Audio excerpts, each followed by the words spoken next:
ಹೊಂಬಾಳಿಯವರು HS ಹೊಂಬಾಳಿಯವರು ಕಿತ್ತೂರವರದ್ದು ಭಾಳ ಜನ ಇಲ್ಲಿ ಮಕ್ಕಳನ್ನು ಬಿಟ್ಟರೆ ವಿದ್ಯಾರ್ಥಿನಿಯರನ್ನು ಬಿಟ್ಟರೆ ಉಳಿದವರೆಲ್ಲರೂ ಪರಿಚಿತರಾದರು. ಬೆಂಗಳೂರು ಮಟ್ಟದೊಳಗೆ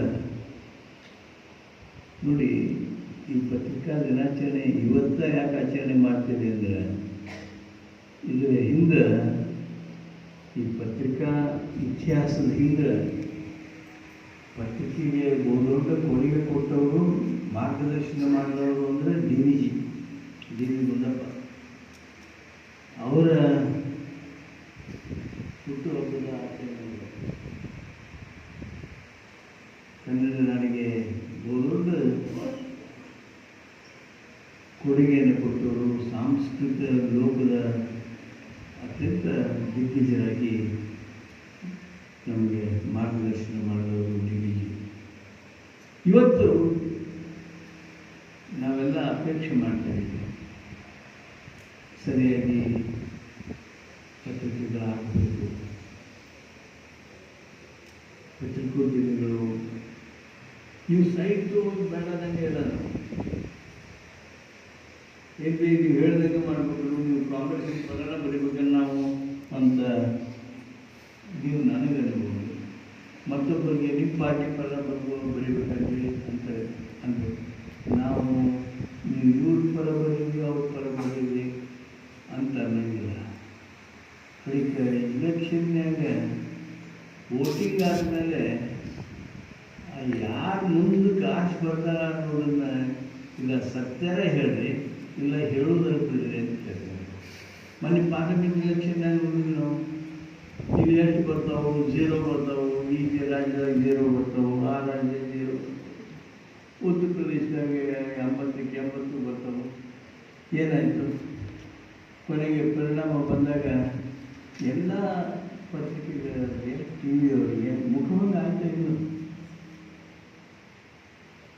ಅದನ್ನು ಮುಖಭಂಗ ಆಗಿದ್ದಂಗೆ ಸತ್ಯವನ್ನು ಮರೆಮಾಚುವಂಥ ಕೆಲಸ ಇವತ್ತು ಪತ್ರಿಕೆಗಳು ಮಾಡದಿರಲಿ ಅನ್ನುವ ಈಗ ಈ ಲೆವೆಲ್ಗೆ ಬಂದಿದೆ. ನಾವು 4 ವರ್ಷ 10 ವರ್ಷ ಏನು ಮಾತಾಡ್ತಿದ್ವಿ ಅಂದರೆ, ನೀವು ಸರಿಯಾಗಿ ಸುದ್ದಿಯನ್ನು ಬಿತ್ತರಿಸಿ ನಮಗೂ ಸ್ಪೇಸ್ ಕೊಡಿ, ಇನ್ನೊಬ್ಬರಿಗೆ ಸ್ಪೇಸ್ ಕೊಟ್ಟು ಅಡ್ಡಿಲ್ಲ, ಅವ್ರಿಗೂ ಸ್ಪೇಸ್ ಕೊಡಿ, ನಮ್ಮದೇನು ಒಳ್ಳೇದೈತಿ, ಒಳ್ಳೇದು ಹೇಳಿ, ಹೀಗೆಲ್ಲ ಮಾತಾಡ್ತಿದ್ವಿ.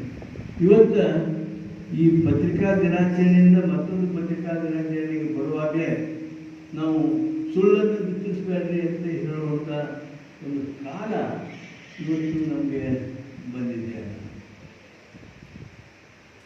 ಸಾಹಿತ್ಯಗಳಿಗೆ ನಂತರ ವಿಧಾನ ಪರಿಷತ್ತು, ವಿಧಾನಸಭೆಯೊಳಗೆ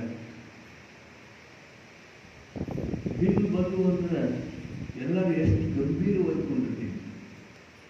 ಈಗ ಆ ಮಸೂದೆಗಳು, ತಿದ್ದುಪಡಿಗಳು ಬಂದು ಅಂದರೆ ವಿರೋಧ ಪಕ್ಷ ಬೆಲೆಯೊಳಗೆ ಆಗ್ತದೆ. ಈ ಪಕ್ಷ ಆ ಪಕ್ಷ ಅಂತ ಹೇಳಂಗಿಲ್ಲ, ಒಟ್ಟು ನಮ್ಮ ಸಂಸದೀಯ ವ್ಯವಸ್ಥೆ ತನ್ನ ಗುಣಮಟ್ಟವನ್ನು ಕಳೆದುಕೊಳ್ತಾ ಇದೆ. ರಾಜಕಾರಣ ಆ ಮಾರಲ್ ಕಂಪಾಸ್, ಆ ಮೌಲ್ಯದ ಅಧೋಗತಿಯಿಂದಾಗಿ ಇವತ್ತು ದೇಶದಲ್ಲಿ ಪ್ರಜಾಪ್ರಭುತ್ವ ಅತ್ಯಂತ ಅಶಕ್ತ ಆಗ್ತಾ ಬಂದಿದೆ. ರಾಷ್ಟ್ರ ಬೆಳೀತಾ ಇದೆ, ರಾಷ್ಟ್ರ ಶಕ್ತಿಶಾಲಿ ಆಗ್ತಾ ಇದೆ. ರಾಷ್ಟ್ರ ಶಕ್ತಿಶಾಲಿ ಆಗೋದು, ರಾಷ್ಟ್ರ ಬೆಳೆಯೋದು, ರಾಷ್ಟ್ರ ಶ್ರೀಮಂತ ಆಗೋದು ಅದು ಸರ್ಕಾರದ ಕೈಯೊಳಗೆ ಮಾತ್ರ ಇಲ್ಲ, ಅದು ಶಾಸನ ಸಭೆಗಳ ಕೈಯೊಳಗೆ ಮಾತ್ರ ಇಲ್ಲ, ಚುನಾಯಿತ ಪ್ರತಿನಿಧಿಗಳ ಕೈಯೊಳಗೆ ಮಾತ್ರ ಇಲ್ಲ. ಅದನ್ನು ಜನ ಬೆಳೆಸ್ತಿರ್ತಾರೆ, ಆದರೆ ಆಡಳಿತ ಮಾಡೋದು ಚುನಾಯಿತ ಪ್ರತಿನಿಧಿಗಳ ಕೈಯೊಳಗದ, ಆಡಳಿತದ ಕೈಯೊಳಗದ. ನಾವು ಹೆಚ್ಚು ಕಡಿಮೆ ಮಾಡಿದ್ವಿ ಅಂದರೆ, ಸರಿಯಾಗಿ ನಿರ್ವಹಿಸಲಿಲ್ಲ ಅಂದರೆ ಪ್ರಜಾಪ್ರಭುತ್ವ ಅದು ಅತ್ಯಂತ ಅಶಕ್ತ ಆಗ್ತದೆ, ಅದರ ಬಲ ಕುಂತದೆ. ಆದ್ದರಿಂದ ನಾನು ಪತ್ರಿಕಾ ಕ್ಷೇತ್ರದ ಎಲ್ಲ ಮಹಾನುಭಾವರು ಕೇಳೋದಂದರೆ, ಈ ಶಾಸಕಾಂಗದ ಮೇಲೆ ಭಾಳ ದೊಡ್ಡ ಪರಿಣಾಮ ಬೀರ್ತಕ್ಕಂಥ ಯಾವುದರ ಅಸ್ತ್ರ ಇದ್ದರೆ ಅದು ಪತ್ರಿಕಾ ಅಸ್ತ್ರ ಮಾತ್ರ. ಈಗ ನೋಡಿ, ನೀವು ನಮ್ಮನ್ನು ಅರ್ಥ ಮಾಡ್ಕೊಳ್ಳೋದಾಗಲಿ, ನಾವು ವಿಷಯಗಳೆಲ್ಲ ಎತ್ತುವುದಾಗಲಿ, ವಿಧಾನಸಭೆ ವಿಧಾನ ಪರಿಷತ್ನೊಳಗೆ 100% ಪೇಪರ್ನಾಗ ಏನು ಬಂದಿರ್ತದ ಸುದ್ದಿ ಅದನ್ನು ಕೈಗೆತ್ಕೊಂಡು ಮಾತಾಡ್ತೀವಿ. ನಾವು ವಿಧಾನ ಪರಿಷತ್ ಸೇರಿದಾಗ ಯಾರ ನಾವು ಪೇಪರ್ನಾಗ ಬಂದೈತಿ ಅಂತ ಹೇಳಿದ್ರೆ ಪೇಪರ್ನವರ ಅಯ್ಯೋ ಪೇಪರ್ದಾಗ ನೋಡಿ ಹೇಳೋರು, ನೀವು ಜನರ ಪ್ರತಿನಿಧಿಗಳು ಅಂತಿದ್ರು. ಆದರೆ ಈಗ ಹಂಗಿಲ್ಲ, ಎಲ್ಲರೂ ಪೇಪರ್ ಹಿಡ್ಕೊಂಡು ಮಾತಾಡ್ತಾರೆ, ಪೇಪರ್ದಾಗ ನೋಡಿ ಹೇಳ್ತಾರೆ. ಇಲ್ಲಾಂದ್ರೆ ಪೇಪರ್ನಾಗ ಬಂದೈತೆ ಅಂತ ಹೇಳಿದ್ರೆ ಎಡ್ಜರ್ಮೆಂಟ್ ಮೋಷನ್ ಇದ್ರು, ನಾವು ಪೇಪರ್ನಾಗ ಬಂದಿದ್ರ ಮೇಲೆ ಯಾವುದಾದ್ರೂ ಕಾಲಿಂಗ್ ಅಟೆನ್ಷನ್ ಇದ್ರೆ 0 ಅವರ್ ಇದ್ರೆ ಪೇಪರ್ನ ನೋಡೇ ಪೇಪರ್ ನೋಡಿದ್ರೆ ಮಾತಾಡೋದು. ಅಂದರೆ ಅಷ್ಟು ಪ್ರಭಾವ ಶಾಸಕಾಂಗದ ಮೇಲೆ ಪತ್ರಿಕಾ ಕ್ಷೇತ್ರಕ್ಕಿದೆ. ಆದ್ದರಿಂದ ಪತ್ರಿಕಾ ದಿನಾಚರಣೆ ಈ ಸಂದರ್ಭದಲ್ಲಿ ನೀವು ಶಾಸಕಾಂಗಕ್ಕೆ ಸರಿಯಾಗಿ ಮಾರ್ಗದರ್ಶನ ಮಾಡತಕ್ಕಂಥ ಅಸ್ತ್ರ ನೀವು ಆಗಬೇಕು. ಜನರ ಧ್ವನಿ ನೀವು ಆಗಬೇಕು. ಜನರಿಗಾಗಿ ನಿಮ್ಮ ಸೇವೆ ಮೂಡುತ್ತಿರುವಂಗೆ ಆಗಬೇಕು. ಆ ಕೆಲಸ ಮಾಡೋದರಲ್ಲಿ ಪತ್ರಿಕಾ ಸ್ನೇಹಿತರು ಪತ್ರಿಕಾ ದಿನಾಚರಣೆ ದಿವಸ ಆತ್ಮಾವಲೋಕನೆ ಮಾಡತಕ್ಕಂಥದ್ದು, ಮಾಲಕರ ಪತ್ರಿಕೆಗಳು ಸಿದ್ಧಾಂತದ ಹಿನ್ನೆಲೆಯೊಳಗೆ ಅವು ಉದ್ಯಮೆಯ ಭಾಗ ಆಗಬೇಕು ಹೊರತು ಕೇವಲ ಮಾಲಕರ ಲಾಭಕ್ಕಾಗಿ ಪತ್ರಿಕೋದ್ಯಮ ಇರಬಾರ್ದು. ಅದನ್ನು ತಡೆಯೋದಕ್ಕೆ ಏನು ಮಾಡಬೇಕು ಇನ್ನೂ ಪರಿಹಾರ ಸಿಕ್ಕಿಲ್ಲ. ಆದರೆ ಭಾಳ ದಿವಸ ಹೋಗಲಿಲ್ಲ, ಇನ್ನು ಕೆಲವೇ ದಿವಸಗಳಲ್ಲಿ ಈ ರೀತಿಯಾಗಿರ್ತಕ್ಕಂಥ ಸಮಸ್ಯೆಗೆ ಪರಿಹಾರ ದೊರಕ್ತದೆ ಅಂತೇಳಿ ಭಾವಿಸಿ.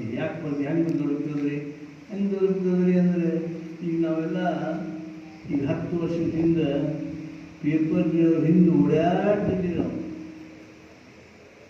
ಅವ್ರಿಗಿನ ಫೋನ್ ಮಾಡೋದು, ಅವ್ರು ನಮ್ಗೆ ಎಷ್ಟು ಬೇಕಾಗಲಿ ಬೇಡಾಗಲಿ, ಮಂಜಾನ ಇದು ಹೆಂಗೆ ಸುದ್ದಿ ಹಾಕಬೇಕು, ಹಾಕಲಾದ್ರೆ ಹಾಕೋ, ಮತ್ತು ನಮ್ಗೆ ಇಲೆಕ್ಷನ್ ಬಂದಿದ್ವಿ ಆದಾದ ಅಂತ ಹೇಳ್ತಿದ್ವಿ. ಈಗ ಹಂಗಿಲ್ಲ, ನೀವು ಪೇಪರ್ನವ್ರು ಹಾಕಂಗಿಲ್ಲ, ದಂಡಿನ ದಂಡಿನ ಬಿಡೋದೇನು ಸೋಷಿಯಲ್ ಮೀಡಿಯಾಕ್ಕೆ ಹಾಕಿರೋದನ್ನ ಅಂತೇಳಿ. ಭಾಳ ಅಂದರೆ ನಿಮ್ಮ ಜೊತೆಗೆ ಹೋದ್ರೆ 20 ಮಂದಿಗೆ ಮುಟ್ತಿದ್ರು, ಸೋಷಿಯಲ್ ಮೀಡಿಯಾಕ್ಕೆ ಹೋದ್ರೆ 15 ಮಂದಿಗೆ ಮುಟ್ತಾರೆ. ಈಗ ಪತ್ರಿಕೆ ಸರ್ಕ್ಯುಲೇಷನ್ ಸಹಿತ ಮೊದಲೇ ಲಕ್ಷ ಇದೆ. ಈಗ ಕೆಲವೊಂದು ದೊಡ್ಡ ಪತ್ರಿಕೆಯವರ ಒಂದು ದೊಡ್ಡ ಬೆಂಗಳೂರಂಥ ಊರಾಗ 5-6 ಸಾವಿರ ಪತ್ರಿಕೆಗೆ ನಿಂತ್ಬಿಟ್ಟವು. ದೊಡ್ಡ ಇಂಗ್ಲೀಷ್ ಪೇಪರ್ ಅಂತೂ they have very minimum circulation. ಅದಕ್ಕೆ ಪತ್ರಿಕಾ ಕ್ಷೇತ್ರದವ್ರ ಜೊತೆಗೆ ಈ ಎಲೆಕ್ಟ್ರಾನಿಕ್ ಮೀಡಿಯಾದವ್ರ ಜೊತೆಗೆ ಕಾಂಪಿಟೇಷನ್ಗೆ ಈಗ ಸೋಷಿಯಲ್ ಮೀಡಿಯಾ ಬಂದಿದೆ. ಪತ್ರಿಕಾ ಕ್ಷೇತ್ರದವರು ಬದಲಾವಣೆ ಮಾಡ್ಕೋದೇ ಇದ್ದರೆ ಈ ಸೋಷಿಯಲ್ ಮೀಡಿಯಾ ಇನ್ನೂ ಹೆಚ್ಚು ಸ್ಟ್ರಾಂಗ್ ಆಗ್ತದೆ, ನಿಮಗಾಗಿ ಪರ್ಯಾಯ ಸಿಕ್ಕಂಗಾಗ್ತದೆ.